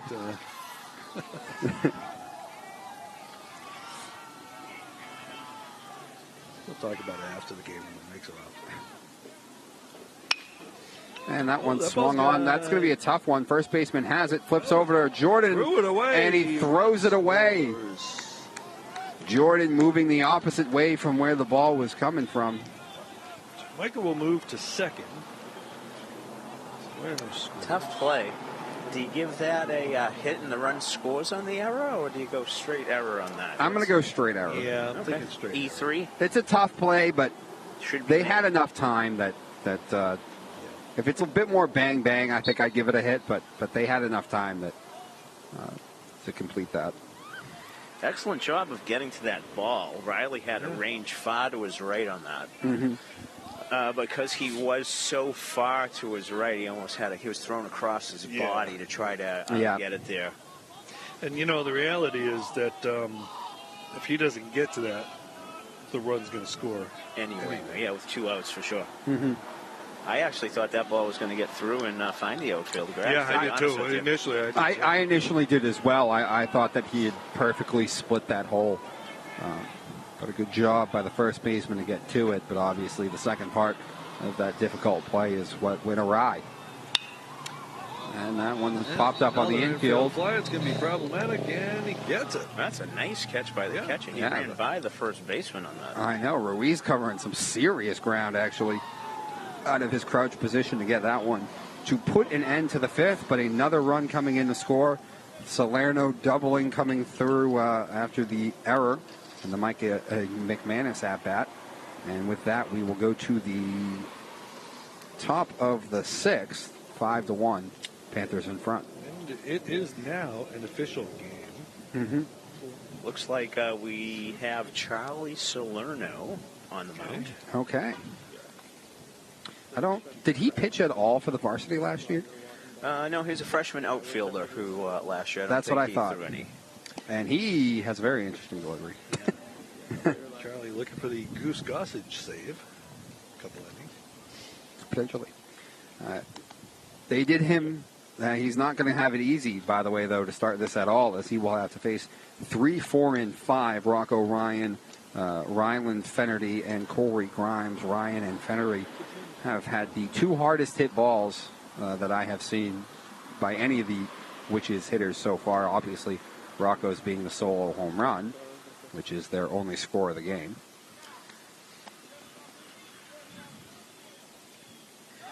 So Graham Gavin exits the game as the pitcher of record for the Panthers as he attempts to equalize Micah McManus for the staff lead with a 1-win apiece.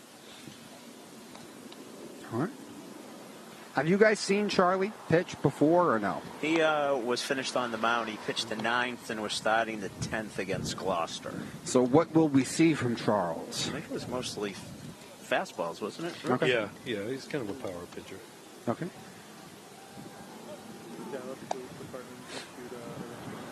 Very high arm delivery, it seems like.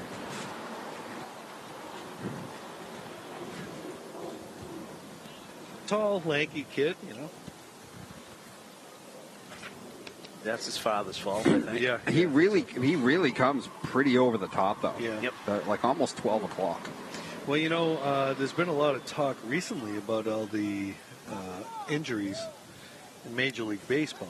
People trying to figure out why so much over the last last season and this season. A lot of people trying to blame it on the pitch clock. I think that's whack. I would agree with you on that. I think what it comes down to is the fact that you don't have guys pitching as many innings anymore. They're asking these guys to just come in and just throw as hard as you can. Yeah. Well, that's a factor. I've heard a lot of discussion about this in the past day or two, and I haven't heard the pitch clock for being one of them. I did hear before we went on air, Alex Cora asked for his gut feeling about it, and he said obviously it's not based in research, but his feeling is that guys are just not taking enough time off at the end of the season because they're going to where their training facilities are, and they're working on increasing getting a new pitch going. And he thinks that they're just pitching too much all year round. That one fell right near us. Dr. James Andrews, who seems to be the guru and go-to guy for anything throwing related, again thinks there may be stuff going on that starts from the youth days with too much the wear and tear. And a big focus on velocity. And as you guys said, this ball to right field. And there's the grab. A nice grab out in right. Who is out there? Is that Micah? No, that is not Micah. No, that's Graham. That is Graham. Oh, so is McManus? Is that Graham? No, that's not. I don't think so. Well, Micah was playing right field most of the day. But he's a lefty. Right, you're right. But Micah moved to left field. And I think Charlie that's come in. I think that might be Graham. Okay. It looked like number 11. I'm not sure. When that switch happened, it was Scott Quietek, I believe. But I'm not sure. You think that's Graham? I would be thinking after that many pitches he wouldn't put him in the field, but it could be wrong. I don't know. It looked like number 11, but we're up on the hill. We got a screen in front of us, so it's hard to know. Camera probably is a better guys view. have a roster as 17 Quietek. I think he's got it. Once we figure this out, Al, I want to go back to you for that, Al, though. But I don't know if it's 17. I can't see. But, 11, 17, rise, it could be the same. Swing and a miss to on get that back to our discussion, I've actually read a lot that, some people are talking about the mechanics. That in order to get that velocity, you break down your mechanics. If you look at, guys who went long in their careers, where their arm was, or their arm slot was, they never brought that ball below the elbow, and that to really kind of sling it. I remember reading something a few years ago comparing like Steven Strasburg, his mechanics, to Greg Maddox's mechanics. Obviously, two different types of pitchers, but it's that what they call the inverted W, which makes no sense, which is really just an M. High fly to the right fielder. This one a little bit easier for him to track down that time. But I was just reading something, a guy who wrote a book recently about this, that because of that velocity, to get that kind of slinging motion, it puts a lot more stress on the elbow. Okay. And that's why, and because they're starting at a young age doing that, those injuries, those aren't, it doesn't just snap. Those are, injuries that happen over time. Mm-hmm. So the mechanics is part of it. Yeah, like you said, the youth, the kids playing so much in youth ball and not giving that time to rest. I mean, these guys are all going to be playing during the summer. Mm-hmm. And if you don't take care of it, Yeah, for sure. I saw one of the more devastating ones a couple of days ago. TJ Antone came up a couple of years ago with the Reds. Decent stuff, big guy, and he's been battling injuries the whole way through, making his appearance for the very first time, and then warm-up pitches, re-tore the elbow. And if he wants to play again, it's going to have to go for his third Tommy John surgery. Yeah, that's a tough one. Yeah. Nice play over there. Mm-hmm. I would say the worst I ever saw live was Frank Viola. Mm. You could hear it. Ooh. Very nice play by Colby McLean there with a clean 1-2-3 inning. We're still a little bit in the dark on exactly who the right fielder is, but maybe, he would technically be in for Graham, so he won't bat, right? Well, Salerno left field to go pitch. McManus went over there, so my guess is that was quiet. And that he would not bat because he would be in Gavin's slot. Which is and so not in the batting order. Mike Giello is hitting in that slot. So. Yeah. Okay, we'll try to get confirmation of that, folks, but it's going to be hard. That one's going to be hard. Especially since it's on the side of the field that is really the only obstructed side from where we do this game. The phone down to the dugout's not working today. So. All right, I got to... Jonathan Reyes, Michael O'Leary, and Devin Kolosky are all the men scheduled to hit in this inning. And they will be facing Corey Grimes, who comes in for his first inning of work, and will close the book on his teammate Jordan O'Malley after 82 pitches in 5 innings. Yeah, Al, I'll let you close the book there, and you can tell me when you're done with it. But Corey Grimes, the man coming on, as you mentioned. Corey Grimes, a crafty ball player. Regardless of the sport he plays, he's one of those crafty types. Mm-hmm. You'll see a lot of different stuff coming from him on the mound. One of those fun guys to watch. Still don't have an update on the lacrosse game for you, but there is a game going on. And again, if you know anybody who's interested in announcing boys or girls lacrosse, you can contact BevCam, BevCam.com, right there. Reach out to Chris Harvey, who can get the information for you if you need.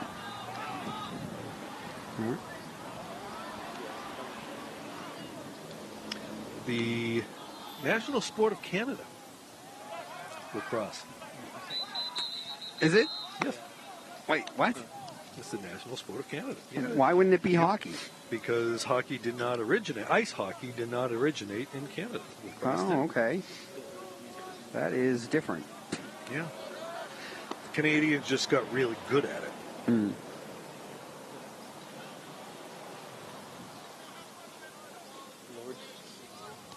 Native American sport. Or in Canada, First Nations, as they like to call them. Of the 5 runs given up by Jordan O'Malley, I think I have just 3 being earned. 5 walks, 3 hits, 2 strikeouts, and 5 runs. All right. I have to spend a little more time with my, try to go back and try to figure out, because that sacrifice fly error, I think there would have been 1 less run that would have scored. But yeah. And then the error over at first, that's 2 unearned runs. And by the way, I'll tell you right now, if this is a long inning, is Salem going to get to hit again? Because it is getting dark. It is getting dark. Yeah, they're gonna. It's not that dark. No, I know. What time we got? I mean, this is the last 6:30. actually, so we're fine. So we're only an hour and a half into the game. That was a strike, it looks like. No, I think it was a ball. Was it? Yeah. 3-0, I think. Okay. I'll tell you, Grimes is raised his hand for something. from where he throws the ball in his motion. That breaking ball moves a lot from Grimes. Okay, Fastball missing high, and Jonathan Reyes is going to reach base today for the second time via the base on balls. By the way, for closing out lines, Graham Gavin, 5 innings, 2 hits, 2 walks, 11 punch-outs, and 1 run allowed. As Graham Gavin really had himself quite the game on the mound today. And he's been on the mound in all 3 games for the Panthers. And obviously Charles coming in that 6th had a beautiful 1-2-3 inning. Yeah, Graham had just that one little blip there. Yeah. That home run. There he goes. Gets the bunt down hard. Bunt at Grimes. Grimes has it. Throws over. Reyes was going on that, so even if he turned and looked at second, I don't think he had a shot at getting him. So. No, he had 0 chance. But we will give him the sacrifice bunt. Nonetheless, puts him in scoring position for Devin Koloski, and just as John Reyes is out there at second, just like to go back to that catch he made, that diving catch, I think it was that in the 5th, where he laid out there. That's highlight reel stuff right there. Indeed. Koloski again, he's got some room over on the right side. With the man on second baseman covering.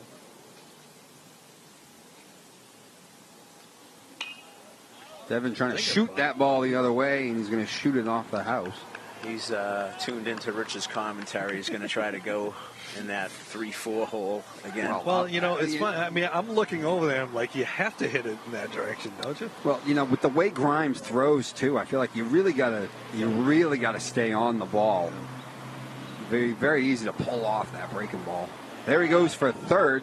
That one is low. He can't get the handle on the throw, but I'll be honest, he really had no chance as Jonathan got himself a very good jump over there at second. Another steal of third. 2 balls, 1 strike. So the 2-1. Yeah, he just needs to put it on the ground. Coming to Koloski again, trying to shoot that ball to right field. Shoots it into the net and it'll be a full count. Yeah, you really just got to put the ball in play here. I think it's 2-2.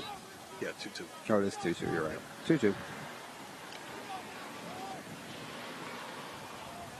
Very typical April baseball day. Nice and cold late in the inning. Oh, Devin looks at that one for strike 3. He might have thought it was low. It looked pretty good. Might have been looking for something else, too. Could have also been looking for something else as well. And a rare strikeout, I feel like, of Devin Koloski. Yeah. Not a guy who strikes out a ton. But a pretty big one with a man at third there for Grimes. And that'll bring in the DH Jello. Yeah. Jello's gone to center field a couple times today. Yes, he has. And this one's into little crossfield. And Jello 0 for 2 today with 2 flyouts to the center fielder. He also walked back in the third and scored. Frank Forty Field over there. Frank the Forty lacrosse Field. team's playing this here, as we mentioned earlier, Brother Roberts Field.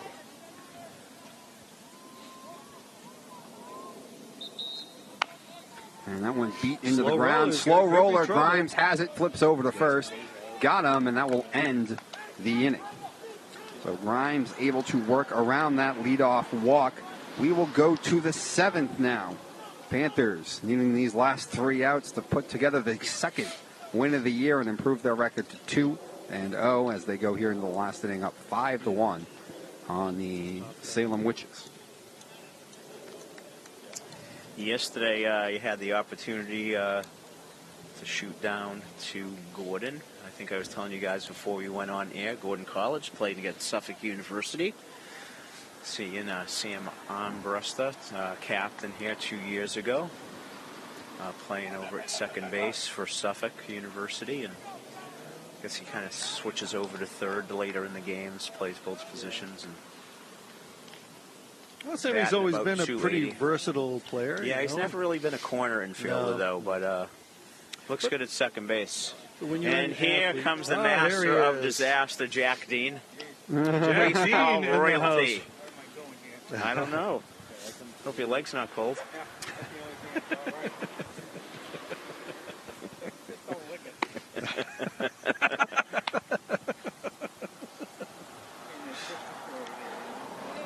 we know. Yeah. Rich and I got that reference. Yeah, they I don't know definitely if got Dom the did, but reference. we got it. A Christmas Story, Scotty Schwartz. I was actually answering a text from someone earlier asking catcher's interference ? Yeah. So they might have later been tuning in and heard your explanation, actually, though, Al. Yeah. Yeah, we're making a supposition. I can't imagine what else it would have been. Yeah, the only other they thing it don't would have just been would award have you been the base. and the only other way you'll get awarded a base that way, and I don't know if that is the high school rule or not, is verbally giving an intentional walk. Oh, But in that situation with nobody on and a 1 and 2 count, I can't Yeah, it wouldn't have imagine made sense to do that. intentional Yeah, walk 'em, so it had to be catches interference. Yeah, you would think. On a swung pitch, you know. Mm-hmm. Well, we'll have to find out later on. And, at the next game, we'll really be able to explain it to you if there's anything different than what we said. We're going to have to go down to the dugout and do an interview, kind of find out what's going on. Identify proof positive of the right fielder. You know, Al, we may need to add that to our broadcast. The sideline reporter, dugout reporter. That was downstairs. We could have the portable mic that's right now being used on the camera. And we could go. I'm nerding out right now, and it's frustrating me because I'm watching Charles, and I know exactly the perfect one, and I can't think of his name though. But I can't remember his name. That's another thing we'll get back to, folks. Well, you're not getting that one today. I don't think. Tom's going to go back and watch the game on YouTube. Oh yeah, I definitely see what you're talking about. I know it. I know it. Kind of looks like Sid Finch a little there, Al. No boots though.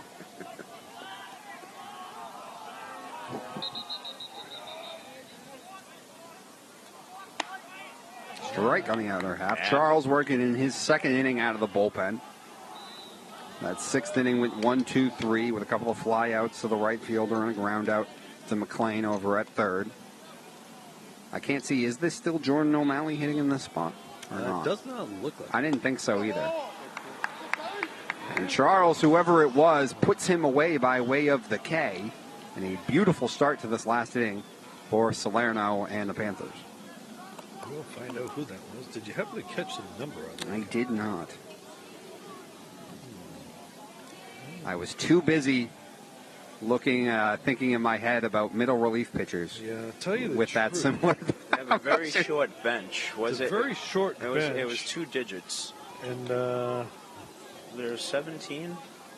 There's a 16, a 15, I believe, or a 10. It might have been Jaden Bueno, but I'm not too sure. Another reason we need the sideline reporter. I know, right? So this is Julian Ortiz. He's 0 for 2 today with 2 punch-outs. He's played a very strong defensive third base for the Witches today. And he has. And Ortiz, I'll tell you, he's in good company as Gavin set down 11 Salem Witches today by way of the K.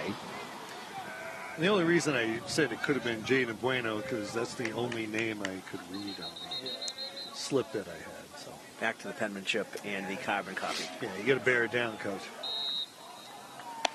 Rich, you should have just straight lied about that one. I know. You should have just been like, it's Jaden Bueno. No, because there's probably some parent at home or whatever, grandparent. Who's like, I know. That's my grandkid. No, I know. And we try to please the folks at home as much We as do. we can. That's a strike there to Ortiz. Grandparents watching from a distance are our bread and butter. Our BevCam. Got the grandparents down in Florida. You mentioned Philadelphia earlier, Al. Swing and a miss. All the way back for the strikeout. Yeah. Salerno, as you mentioned, battling all the way back. 2 punch-outs here to begin the 7th. And now the Panthers 1 out away from moving to 2-0 to start the season. And this is Vasquez standing in, who just like Ortiz, and as we mentioned, many of his teammates 0 for 2 today with 2 punch-outs.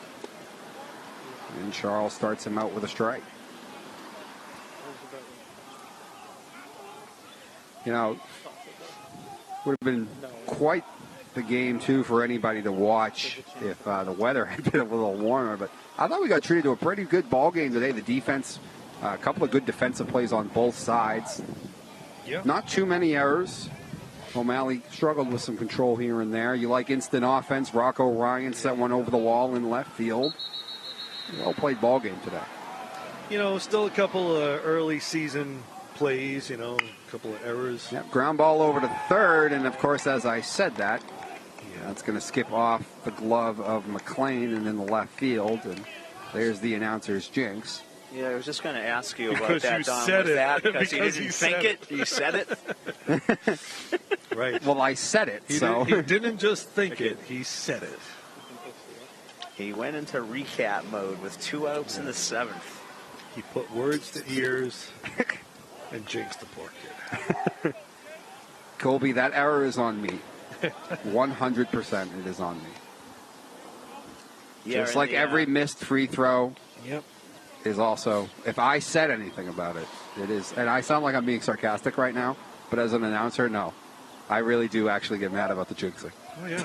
I know. I've been there with you. Swing and a miss at the high fastball. You and Tommy Donovan battling it out over free throws. Yeah, but back to the good and the bad. We had a couple of swipes at third base, signature, but we also had 2 pickoffs first. Yeah. So base running. Got to do a little more base running work. A little more work on that. And that should do it. Folks. Strike 3. Salerno paints the outside corner. The error becomes pretty irrelevant in the end, and that will do it. The Panthers taking this one over the rival Salem, which is 5-1. And as you said, they played 3 games, but one of them doesn't count yet. So Beverly right now at a perfect 2-0 to start the season. And Charlie strikes out the side there to finish it up in the 7th. Yeah, the pitching was great today for the Panthers. A combined 14 punch-outs, 11 of them from Gavin. Notably, a big 2-out single by Devin Kolosky opened up that scoring on a hard liner over in the right field. Panthers made the most of their opportunities that the opposing Salem team gave them with the number of walks when they were struggling with their control. And any other thoughts, guys, on this one? Well, that's your formula, right? Great pitching and timely hitting. Score more runs than the other team. Yeah, Graham Gavin had a really nice job out there today with his control. Yes. Kept him off. Only 2 walks. Balance. Yeah, only 2 walks. You know, hitting that outside pitch that the umpire was giving him. You know, targeting that. Catcher sets up out there and they get it. And if they're going to give it to you, you keep on taking it until they make you stop it. And Graham did a great job with that. A couple timely hits when they needed. Rich, I'm glad you did remember and point that out, right? The flow of the game and how it's going. Yeah. Given that outside corner and Graham being an effective pitcher, being able to just utilize that from pretty much the moment he saw it and use that to best of his advantage. So that'll do it for us. Dominic Lorenzano, Rich Francis, and Al Visnick all signing off. That will do it. 5-1, the Panthers taking this one. Have a good night. We'll see you later.